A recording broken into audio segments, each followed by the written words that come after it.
Container లో వచ్చినటువంటి dry east ను పట్టుకొని అది కాస్త ఏదో కొకైన్ అయినట్టుగా మాదక ద్రవ్యాలు వచ్చాయి అని చెప్పేసి ఎల్లో మీడియా చేసిన రచ్చంత అనేది మొత్తం చూసాం. ఎల్లో మీడియానే కాకుండా తెలుగుదేశం పార్టీకి చెందినటువంటి అధికార ప్రతినిధులు, నాయకులు అందరూ కూడా ఆ రోజు మాట్లాడిన మాట ఏంటంటే, సాయిరెడ్డి గారు బ్రెజిల్ వెళ్లారు, బ్రెజిల్లో డీల్ కుదిరింది, ఇక్కడికి వచ్చింది, రాష్ట్రాన్ని డ్రగ్మయంగా మారుస్తున్నారు, ఈయన ఒక ఫ్యాబ్ లో ఎస్కోబార్ అని చెప్పేసి చండాలమైన మాటలు ముఖ్యమంత్రి జగన్మోహన్ రెడ్డి గారి గురించి వైఎస్ఆర్ కాంగ్రెస్ పార్టీ మీద నెపం వేశారు. ఇంకా ఆఖరికి చంద్రబాబు నాయుడు గారు అయితే 4 రెట్లు దిగజారి తన వయసును కూడా మర్చిపోయి నీచంగా చండాలంగా ఏం మాట్లాడారు ఒకసారి వినండి. డ్రగ్స్ కూడా తీసుకొచ్చారు. బ్రెజిల్ నుంచి 25,000 కేజీల డ్రగ్స్ ని విశాఖపట్నం పోర్టుకు తీసుకొచ్చారంటే వీళ్ళు ఎంత దుర్మార్గులో మీరు ఒక్కసారి ఆలోచించుకోవాల్సిన అవసరం ఉంది.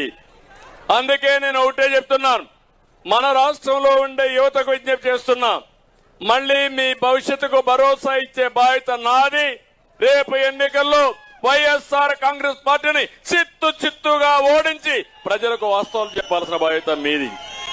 విన్నారుగా, ఇంత దుర్మార్గంగా రాష్ట్ర ప్రజలను తప్పుదో పట్టించడం కోసం వైఎస్ఆర్ కాంగ్రెస్ పార్టీ మీద, జగన్మోహన్ రెడ్డి గారి మీద ఆ రోజు ఎంత దుష్ప్రచారం చేశారో చూశారుగా.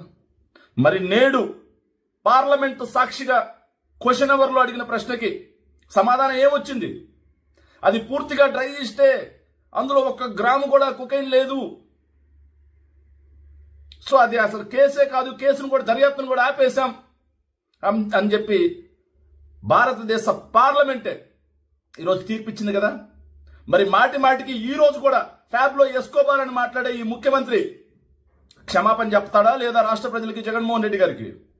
క్షమాపణ చెప్పకుండా ఇలాగే ఉంటే, అయ్యా ముఖ్యమంత్రి గారు, మీరేమో మా జగన్మోహన్ రెడ్డి గారిని ఫ్యాబ్ లో ఎస్కోబార్ అంటున్నారు కదా, నేనేమంటాం?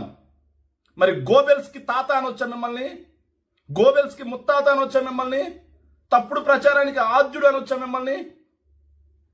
సో మీరు బేషరతుగా రాష్ట్ర ప్రజల మీద ఏ మాత్రం చిత్తశుద్ధి ఉన్నా, విశాఖ ఏదైతే డ్రగ్స్ అని చెప్పేసి ఆ డ్రై ఈస్ట్ మాటన ఉన్నటువంటి డ్రై ఈస్ట్ మాటన డ్రగ్స్ వచ్చాయని చెప్పేసి మీరు చేసిన తప్పుడు ప్రచారానికి రాష్ట్ర ప్రజలకి ఏ మాత్రం చిత్తశుద్ధి ఉన్నా క్షమాపణ చెప్పి తీరాల్సిందే. ఇంకొకసారి జగన్మోహన్ రెడ్డి గారి గురించి ఫ్యాబ్ లో ఎస్కోబార్ అనే మాట మాట్లాడితే మీ గురించి కొత్త